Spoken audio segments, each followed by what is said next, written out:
आज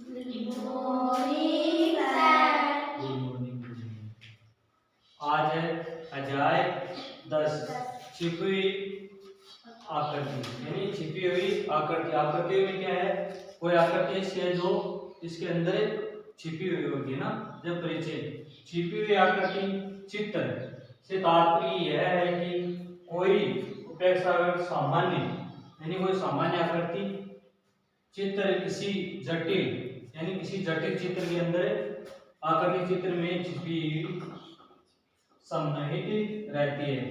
यानी कोई जटिल चित्र होगा उसमें क्या है, वो आकृति हमको देखना है कि कहाँ है ना। अर्थात दूसरे शब्दों में हम कह सकते हैं कि एक आकृति चित्र को दूसरे आकृति चित्र में छिपी हुई तब कहा जाता है जब दूसरे आकृति चित्र में पहली आकृति चित्र को एक भाग छिपे हुए रूप में मौजूद हो।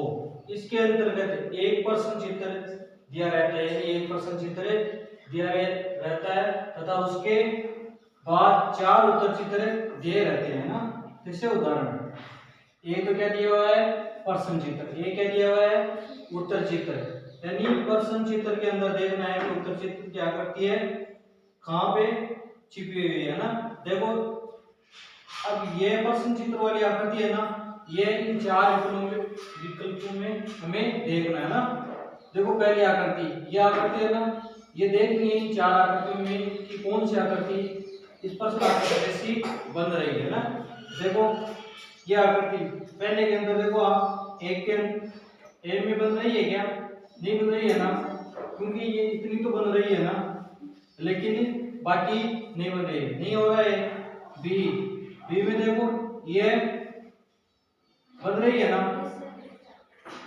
ये यहां से यहां ना बन रही है ना, तो इसका उत्तर क्या हो जाएगा, बी। देखो सी के अंदर नहीं बन रही है और डी के अंदर अगर ये ऐसे होता तो बन सकती थी, लेकिन ये नहीं है ना। और आकृति के भाग क्या है, 2 किए गए हैं ना, तो इसमें उत्तर कौन सा हो जाएगा, बी हो जाएगा। कौन सा हो जाएगा, बी हो जाएगा। देखो 2 नंबर ये प्रश्न चित्र आकृति है ना, और इसको देखना है ना।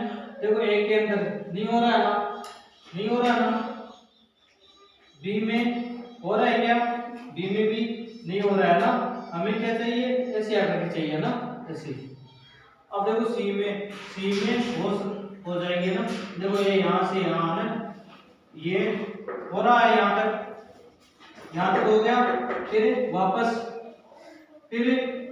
ऐसे, फिर वापस ऐसे बन रही है ना, ये आकृति बन रही है ना, तो इसका उत्तर कौन सा हो जाएगा, सी हो जाएगा। डी के अंदर नहीं हो रहा है ना।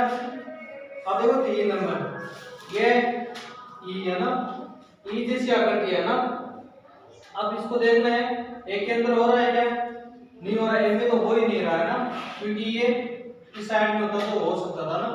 बी में हो रहा है, यहां तक तो मिल गई है ना, ये भी मिल गया, लेकिन ये नीचे से भाग है जो नहीं मिल रहा है ना।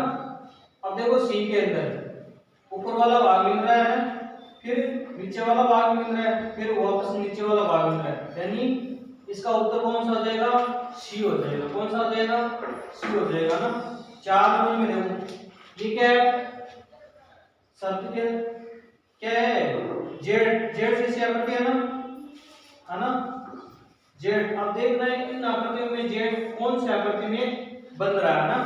देखो पहले आकृति में अंदर बन रहा है क्या, बन रहा है क्या, देखो ये यहां से यहां तक, वापस यहां, और ये यहां बन रहा है ना, मिल गया ना। और बाकी आकृति में कोई बन नहीं रहा है ना, तो इसका उत्तर कौन सा हो जाएगा, ए।